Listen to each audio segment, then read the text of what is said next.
the 24% very left, the 3% very conservative, okay? It's okay, political violence, it's not okay, right? I'm not with it. No, we can disagree. And you're watching this going on. The question then becomes the following.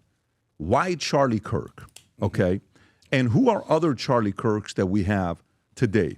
I got a weird phone call a couple of days ago, and them saying, hey, we just want you to know, there are certain names that people are looking at. You're on a top 50 list. Just increase the temperature, increase your protection around you. Great, no problem. To me, the way I live my life, I like people. I'm around. I'm not somebody that, I'll go to a restaurant by myself or my family and I'll talk to anybody and everybody very comfortable with it. However, while they're saying this, I sit there and I think about previous case studies when this happened. Is this it? Because if you go in the 60s and you look at the timeline of 60s, there was a family that was coming up where people were afraid of. And they were worried they may be running the White House for 20 years. There was sincere fear of that happening. And it wasn't just from the right. It was also from the left. LBJ, not a fan of the guy. The way he became a president is a very interesting way how he became a president, okay? And we've read the stories. We all know the books. We know Roger Stone. We've known the mistress that he had. We've watched the videos, what she said. If you're in the space, you know what LBJ's role was in this. So John F. Kennedy gets assassinated November 22nd, 63. Martin Luther King gets assassinated April 4th of 68. 2 months later, after Martin Luther King gets assassinated, June 5th, 2 months later, 68, RFK gets assassinated. You're talking about John F. Kennedy, MLK, RFK, within a 5-year period, 4.5-year period, this happens. Then there was a what? Shutting down of the temperature till, can we say, Reagan assassination attempt that took place, 20 years later, whatever the timeline was, 20-something years later, right? When Reagan went through it. So to me, as I'm watching this, let's look at the case study. What does John F. Kennedy, RFK, and what does MLK all have in common? They're trying to unite people and not use violence. Not necessarily just Democrats? unite. No, but wait a minute. No, they were calling out the establishment. The establishment. The elites. John F. Kennedy was not an establishment candidate. He was an anti-establishment candidate. LBJ was establishment. MLK was not establishment. He was anti-establishment. And they were calling out on what things they were worried about, on what could potentially happen. What happened to them? I think today, two of those guys, one was a president, one would have became a president, one was an AG, right? Yes. RFK was an AG. Yeah. And by the way, some would say RFK was tougher than JFK. RFK was a tough, went against the mob, and he was not willing to play games. And then MLK was fearless, but he was more faith-based. He wasn't Malcolm X. He was more from coming from a place of peace. You can even put Malcolm X on this list. Do you think we're living in an era where this is it? Or do you think the next couple of years, they're going to see this as an opportunity to be worried that Trump may, I don't even think they're going to target Trump. I think it's who is next. They're worried. Democrats have the lowest in 35 years. They're losing day after day after day after day after day. This is not a good look where they're at right now. Do you think maybe they're sitting there worried about the next 5, 10, 15, 20 years saying, hey, we may be sitting here not doing it, but we're going to keep using these words so other young, Robinsons are going to get out there and do something about it. What do you think? Patrick, if I'm reading into what you're saying, I'm hearing you say Tyler Robinson was a lone wolf in this. He was just radicalized by the left. My concern is that there's more to it. I mean, Charlie is shot at that moment. Everyone goes down except for one guy jumps up. I did it. 65-year-old. Georgeson. 72, I believe. Is he 72? Older man gets arrested. Shooter gets away, right? Immediately, I'm like, that was very strange. Another kid jumps up in front of the camera, celebrating Charlie's death. I believe there's more to it than a shooter. I think they're being funded, they're being trained, they're being radicalized by a group, and we will find out. I had the sheriff of the county that Charlie was shot in on the show yesterday, and that guy that guy who he's in jail. He was a diversion so that the shooter could get away. Now he's saying he was in fact. So George Zinn. How did they hook up? Where there's going to be more. There's going to be. And by the way, with George Zinn, Vinny, if you want to give the update on what they found on George Zinn's computer. So you make a great point, Eric, and I'm going to come back to that. But apparently, he got arrested for what was his actual arrest? Rob, he was I believe possession of child porn is what they now charged him with. No, but they arrested him because he was claiming to be the shooter at the moment. Yeah. So, and for anybody out there, guys. Oh yeah. So by the way, so they arrested him for obstruction of justice, but then they asked for a cell phone. He was being very hesitant. They took it, and what are the odds that the same guy that said he witnessed 9/11, the same guy that was in Utah and got arrested for terrorism, just so happens to be at one of the biggest assassinations in the history of this freaking country on a college campus, and he's yelling, "Shoot me! I did it! Shoot me!" As by the way, and people are like, "No, he was just trying to distract from the shooter." Okay, what? Just in the moment? And for anybody out there, I know you know this, who are snipers or know how to shoot. When you're a sniper, you have a spotter. You have somebody looking at distances. You have people in the crowd. Mm-hmm. It's not just you by himself. Mm-hmm. So he admittedly false claimed, and the fact that he's doing this, guys. Somebody did the math. It's a 1 in 2 billion chance, 1 in 2 billion, Eric, that this guy was at September 11th, did the terrorism thing, and then he's here. So a normal person would say, wait a minute, hold on a second. This guy probably knew that this was going to happen. And where did it happen? You think he knew this was going to happen? Of course. I think that, and you know where? You think he knew it? You know where? You know where I think? And this is just my Vincent's assumption, allegedly. They were all on this Discord chat. I was going to say Discord. And if he's a child porn having on his phone, he's 100%. Probably in there, Pat, talking to furries or whatever the hell these freaking idiots are. Yeah. And they're probably like, hey, listen, we're going to go do it. Come with us. Let me ask you this other question that Rob brought up earlier. So the child porn thing, if you really want to kind of go out there, yep. The first, Tucker, I think, said this a while back, that when they want to find a patsy or confuse or throw you off or whatever it is, they'll say, hey, he had child porn on his computer, right? And they can play it on there. And they can do that. I mean, 100%. Listen, if you see in movies, they throw cocaine in a guy's car like you have cocaine. I don't have cocaine. Yeah, you do. Now you do. Now you're getting arrested. Yes. So these things are not things that just accidentally happen. This has happened in the past before. If it's true or not, this does not seem like a good guy with the past that he has. Yes. Now, as we're going through this, and we're talking about, by the way, let me go back to the question because I don't, Vinny, do you think the 60s, do you think this is, and again, I want to go to it. Yes. If this is something that a lot of people are involved. Yes. One, you know, this has got to be a pattern because if you're gonna say, no, the guy just woke up one day, he was dating a transgender, and, you know, that's all it was. It's nothing more than that. He went and took him out. That's it. All right, girl, let's move on to our normal lives. But if you're saying, no, this was planned, intentional by somebody funding it, which, by the way, Rob, is it true that the president says he wants to investigate Soros for RICO? Please. Yes. For the news. Might. He's He's good at qualifying that. He said he might investigate Soros for RICO? Yeah.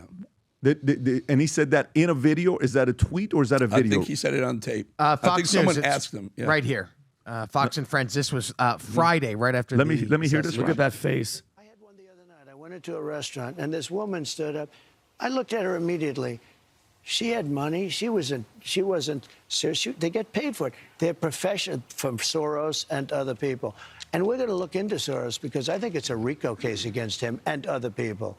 Because this is more than like protest. This is real agitation. This is riots on the street. I believe this is. I believe this is happening. But if let's just say this is a setup and someone's behind it, a mastermind behind it. Okay, if that's the case, you think this is it? Nope. No. Why would it be? Me personally, absolutely not. I think it's going to keep happening, and I'm so happy that the security of everybody, all of us, need to watch our asses because it's not going to stop. Okay, think about it. This is the same side that openly, the left weaponize the Department of Justice and FBI to go after their political opponents, okay? They have J.B. Pritzker. I have Rob. He's trying to claim right now, Pat, that he's like, I never. Did you see this clip? I didn't say Nazi. Watch this. Yeah, watch this. This is good. That is completely false. I have never called Republicans Nazis. Everything that he has done has been tearing down constitutional democracy. And that's what happened in Nazi Germany. It doesn't take very long to tear apart a constitutional republic. Indeed, the Nazis did it in 53 days. And Right here. our democracy is almost as fragile. And we're seeing it right now. The dangers that we saw in Nazi Germany, especially in the earliest days of Nazi Germany, are the dangers that we need to react to. This is a top 3 candidate for the left of 2020. Oh, yeah. So great to your point. It's not going to stop. And then, mind you, they have the mainstream media keep pushing this narrative because that's what he's speaking on. You said the stat of how many colleges, because Charlie was what? Charlie was going to colleges because this woke mind virus, he was trying to act as like a vaccine to try to just talk like what's wrong with you to get into their brains. Yeah. How many percentage of professors in all these colleges are Democrat left-leaning? Best case is 8-1. Worst case is 15-1. 8-1. And the majority of them... 8 Democrats, 8 liberals to 1 conservative professor. And so when you have that monopoly and you have these people saying this and this is their vision...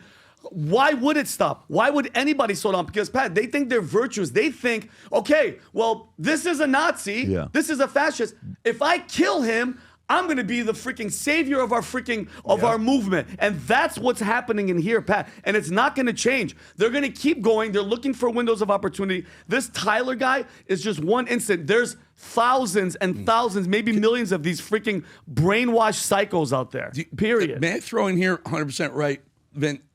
Do you have the picture of the guy celebrating at literally the moment? So I have this young man who's on the front row, watched Charlie get assassinated, and he said something. I said, "Is there anything that was strange? You know, walk through the beforehand, during the event, right after the event." He said, "The only thing I saw that was all out of the ordinary was the minute the shot happened, people realized he was shot. Everyone got down. Yep. And there's a picture. This guy. Look at this guy. You're going to see here." Celebrating. Now Charlie's just been shot. He's just been shot. Now, if you just give it a second, give it a beat here. Everyone's fearful for their life, right? You have an active shooter. Look at him. And he makes himself the biggest target right in the line from that shooter 200 yards away on the roof, right in front of Charlie. He is right in the middle. That is not human. That man is either violently ill or what do we know about him? Has he been interviewed? Yes, he's being interviewed right now. He's being interviewed. The other guy's in jail because we talked to the sheriff, but. There's no way this kid pulls off a 200-yard shot. Yeah, okay, I get a trained sniper. It's not with a tough spotter. Shot. With a spotter, though. Yep. And with a diversion to get away, and then this guy going like this. The moment Charlie shot, there's no question in my mind that this was not just Tyler Robinson. What is a spotter exactly? Spotter, Adam. So let's say Eric is setting up his shot. Spotters are with binoculars. They're looking, by the way, the sniper that I knew, Adam, they look at the ground to see where the heat wave of the wind, and it's so much. So you're saying if you're going to take someone out, there's usually at least another person involved? Especially in sniping. Yeah, and by the way, and then he's carrying a towel around it, which is brilliant because you don't want to bang the scope because the scope has to be zeroed in. You can't take off a scope and put it on and it shoots where you want it to shoot. By the way, a couple things here. So to go back to that, John F. Kennedy, when he was assassinated, he was 46. RFK was 42. MLK was 39. Mm-hmm. So notice a pattern there. What do you notice a pattern? A 7-year age difference. Okay? What's the thing with Charlie right now? 31. 31. So what do you notice with this? They're not worried about the 80-year-old. Right. They're addressing the future. Honestly, Pat, that is the reason Charlie's dead. Not because he had the reach he had. He had the reach with young people. That's right. It's the most valuable commodity in politics. So I think that part, as you're going through it, of course, everybody is going through, should I protect, should I not? But I do think there's a handful of names. I am not going to give names. I do think there's a handful of names that if the enemy wanted to do something, those handful of names are above everybody else. I won't give those names. They will be above everybody else as they're going through something like this. And by the way, I had a guy yesterday, we interviewed a bunch of different people on the security side. And one guy yesterday, 18 Delta guy that we're talking to, I said, why don't they sweep the top if there's snipers there. You know what he said? He says, in 37, Rob, can you look this up? He kept using the word 37 states. In 37 states, it's illegal for you to go sweep the area, Perimeter? the perimeter for snipers. What? In 37 states. I said, what do you mean by that? He says, in 37 states, you're not allowed to do it. Folks, if you're in the military, if you're in the FBI, if you're working in this world, if you're Secret Service, Menekta send us a message, let us know. But he said in 37 states, you can't do it. He says, don't you think they would do it? Of course they would do it. We'd love to do it. He says, and then he says, in Virginia, they allow you to do this and this. And he started going through all these other states on how you can do it. But apparently in 37, they don't. Not even a drone. Yeah, like if I was drones. Charlie's team, have a drone, bro. You're sitting in the middle of a valley. Have a drone if you're not by the airport. At least surveil to make sure nobody's posting up. That right there is Are underestimating Pennsylvania or Utah on those 37 states? Those are where the shootings occurred. I don't know. On Monday, I told you guys, any USA merch you buy, 100% of the proceeds, not proceeds, not the profit, not the gross profits. Whatever you buy, 100% will go to Turning Point USA. And within 24 hours, we sold $100,000 worth. So we're announcing today that we're sending $100,000 to Turning Point USA. We sent it to them yesterday. It was wired over to them yesterday. It should hit again either yesterday or today, but we're continuing again today. So anybody who didn't participate, just so you know, that $100,000 went because of you. You guys chose to do this, so respect to all of you. But we're doing it again, and we even added a couple new shirts there just in the memory of Charlie. This is one that says live free with the American flag. And if you zoom in on the American flag, you'll see future looks bright on it right there. And then there's a ton of other items. Team USA, if you love America, if you love Charlie, if you want to find a way to collectively contribute to Turning Point USA, 100% of whatever you purchase here today, any one of these items you purchase on the USA collection, 100% of it will go to Turning Point USA, and we'll give that update again on what that looks like between now and Friday. So to everybody that did that, salute to you. If you enjoyed this video, you want to watch more videos like this, click here. And if you want to watch the entire podcast, click here.